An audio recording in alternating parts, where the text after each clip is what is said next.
Student, आज हम पढ़ेंगे class 9th chapter 2 polynomials. Teach math with Himani, Ganit Manjari, new book NCERT, exercise 2.1, question number 4। What is the coefficient of z in the polynomials 4z³ + 5z² - 11। देखो, मैं पहले आपको एक introduction दे देती हूँ। सबसे पहले क्या होता है, जब कोई भी इक्वेशन लिखते हैं, फॉर एग्ज़ाम्पल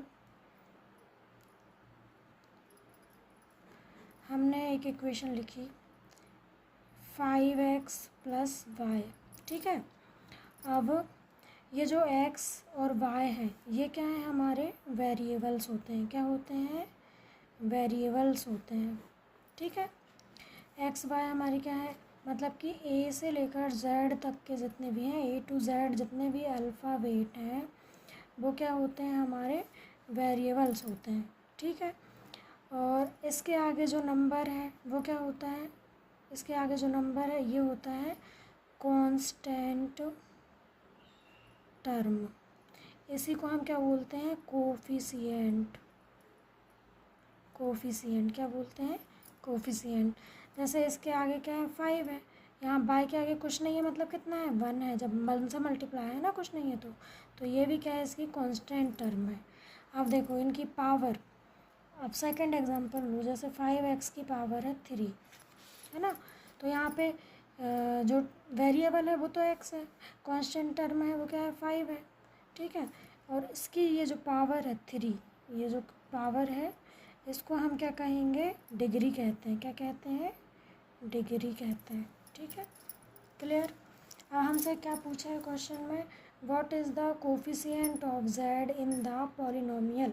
जो पॉलिनोमियल हमें गिवन है, ये जो पॉलिनोमियल गिवन है क्वेश्चन में, इसको लिख लेते हैं 4z³ + 5z² - 11, ठीक है।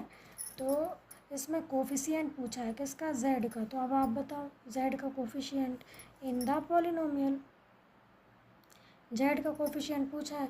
अब यहाँ पे देखो z की पावर 3 है ना, और यहाँ z की पावर 2 है। बट यहाँ z कहीं भी दिख रहा है आपको कोफिशिएंट में? z है क्या कोफिशिएंट में? नहीं है। तो इसलिए इसमें z का कोफिशिएंट क्या हो जाएगा, कोफिशिएंट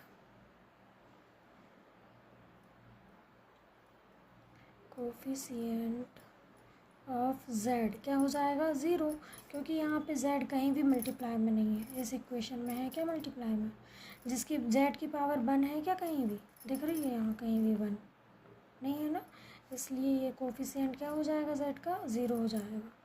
क्लियर। अब question number 5,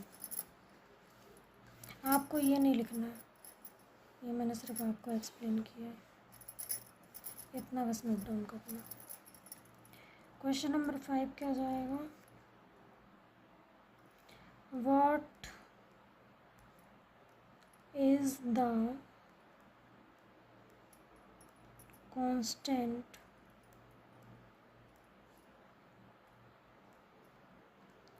term of the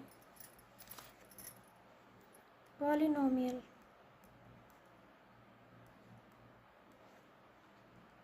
polynomials दिया हमें, क्या दिया, एक पॉलिनोमियल दिया है 9x³ + 5x² - 8x - 10।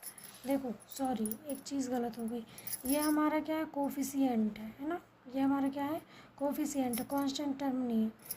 अब इसके साथ यदि हमने अलग से एक नंबर लिखा, जैसे 1 लिखा, तो ये हमारी क्या होगी, कांस्टेंट टर्म होगी, ठीक है। इसके आगे जो रहता है वो तो कोफिशिएंट होता है, ठीक है। अब जैसे ये इक्वेशन दी है, इसमें कांस्टेंट टर्म क्या होगी, हमारी 10 होगी, है ना। ये सब क्या है, वेरिएबल है, x² ये क्या है, वेरिएबल है। ये क्या है, कोफिशिएंट है हमारे, 5, 9, 5, 8 क्या है हमारे,